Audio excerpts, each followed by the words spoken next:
elle a décidé de ne pas se taire.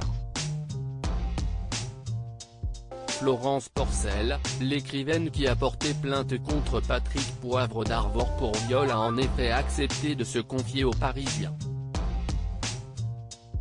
Dans une interview Vérité, elle a ainsi évoqué les raisons qui l'ont poussé à briser la glace et à évoquer publiquement cette intime histoire après tant d'années. Je pensais que les faits étaient prescrits. Mais après la publication de mon livre, j'ai appris par un avocat que ce n'était pas le cas. Ma première réaction a été de me dire, je ne porte pas plainte si Patrick Poivre d'Arvor, je n'ai aucune chance. Il m'a fallu quelques jours pour changer des vis et comprendre que j'étais prête et que j'en avais besoin, a-t-elle débuté. CIST en 2004, après avoir envoyé une lettre à Patrick Poivre d'Arvor, que tout a commencé pour Florence Porcel. À l'époque, la jeune femme s'était fait opérer d'une tumeur au cerveau et attendait sa dernière opération de reconstruction de la paupière. Elle n'avait qu'un seul rêve, être publiée et avoir l'avis de PPDA qui lui aussi était écrivain. J'espère qu'il va me donner son avis. Mais je m'attends à une lettre type. À la place, il m'appelle très tard un soir et me laisse un message sur mon répondeur en me disant de le rappeler à son bureau 4 jours plus tard.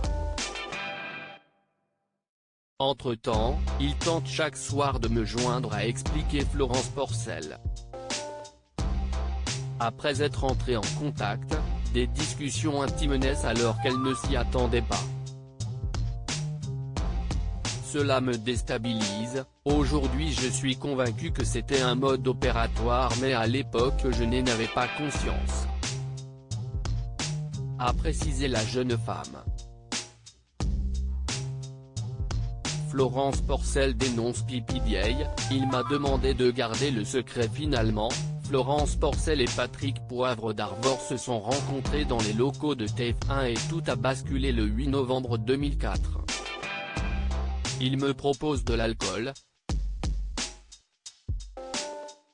Puis, sans crier gare, il se lève de son fauteuil, fait le tour du bureau, me prend par la main et m'embrasse sans avertissement. J'ai un mouvement de recul car je panique totalement. Il ne dit rien. Sa seule réaction CIST de me resserrer contre lui et d'enfoncer sa langue dans ma bouche. Une fois à l'extérieur, il m'a demandé de garder le secret, a-t-elle ensuite raconté.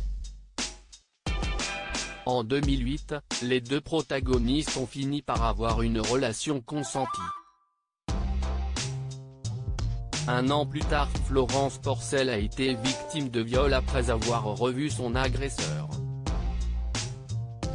Il m'a empêché de me dégager. Je lui ai dit non à plusieurs reprises, a-t-elle conclu. Depuis ces révélations, d'autres femmes sont sorties du silence et Florence Porcel est félicitée. Désormais elle n'attend qu'une chose, que la vérité soit rétablie et que Patrick Poivre d'Arvor soit jugé pour ses actes.